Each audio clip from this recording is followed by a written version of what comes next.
Hello, কি অবস্থা সবার? আজকে আবার চলে আসলাম সিনেমা হলে আরেকটা মুভি দেখতে। আজকে দেখবো কিল সিনেমা, যেটাতে কোনো বড় সুপারস্টার নাই, কোনো স্টার কাস্ট নাই, কিন্তু সিনেমাটা অনেক অ্যাক্লেমড হইতেছে। বিভিন্ন সিনেমা ফেস্টিভ্যালে গিয়ে এটা অনেক নাম কামাইছে। Let's get inside the mall. Let's check the scenario inside the mall. I have shown this mall on my other videos also. This is one of the most busiest mall in Qatar. আর যেহেতু weekend আর অনেক মানুষ থাকবে আজকে, এটাই স্বাভাবিক, ঠিক তেমনটাই আর কি দেখা যাচ্ছে। অনেক মানুষ এখানে, বা কাতারেরই বেশিরভাগ আসে ফ্যামিলি নিয়ে ঘুরতে টুরতে।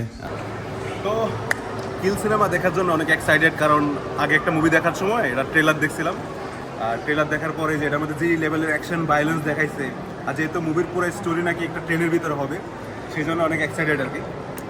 সাথে আমার রুমের সাইড বাই আছে, তারপর বন্ধুবান্ধব আরও দুইজন আসতেছে, সবাই মিলেই দেখবো। দেখা হচ্ছে থিয়েটারে। চলে আসলাম।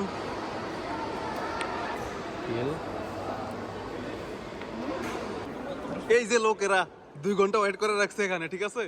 আজাদ ভাই আর এলো সবুজ। কি অবস্থা?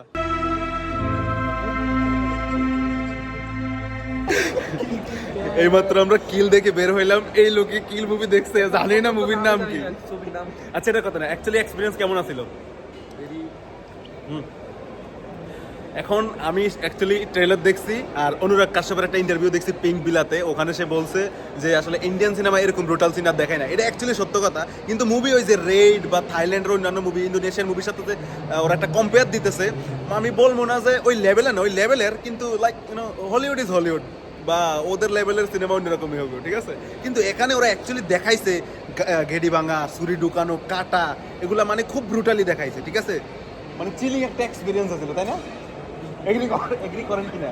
আসলে মুভিটা ভালো হয়েছে, ওদের অ্যাকশন সিনগুলো অনেক গ্রোস ছিল। সেটাই মানে ইন্ডিয়ান সিনেমাতে যে এরকম ব্রুটালি দেখাবে, অনেক সময় হয় কি জুম করে বা সিন ব্লার করে দেয়, কিন্তু এখানে এরকম হয় না, এখানে পুরো দেখাইছে প্রপার। সিম্পলের মধ্যে একটা ভালো জিনিস দিয়েছে ওরা, একদম সিম্পল। আর যেটাতে হতে পারে মুভিটাকে লম্বা করে না, এটা ভালো হয়েছে, কারণ 2 ঘন্টার ভিতরে মুভি শেষ করছে। আমার মনে হয় 2 ঘন্টা 50-60, 2 ঘন্টা 60 মিনিট, 2 ঘন্টা হয়ে যাবে, ঠিক আছে? সেটাই তো, পয়সা বসুল। এই সাদ ভাই, কি কেমন লাগছে? ভালো লাগছে।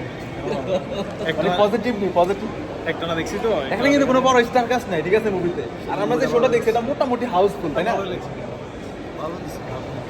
তো এটাই ছিল আমাদের এক্সপিরিয়েন্স। আসলেই মাঝে মধ্যে এত রেস ফিল হয়, কিন্তু মানে বয় না, ওরা পিক করে নাই, ওরা জাস্ট পিকের থেকে একটু নিচে ছিল আর কি, জাস্ট পিক থেকে জাস্ট টাচ করে গেছে এরকম আর কি। অ্যাকশন সিনগুলো ভালো ছিল। হ্যাঁ, অ্যাকশন সিনগুলো অনেক ভালো ছিল। আর যেহেতু এক ট্রেনের মধ্যে কাহিনী না, ওরা মানে অনেকটা সাটল ভাবে দেখাইছে। ওকে, টাটা, এতটুকুই দেখা আজকে।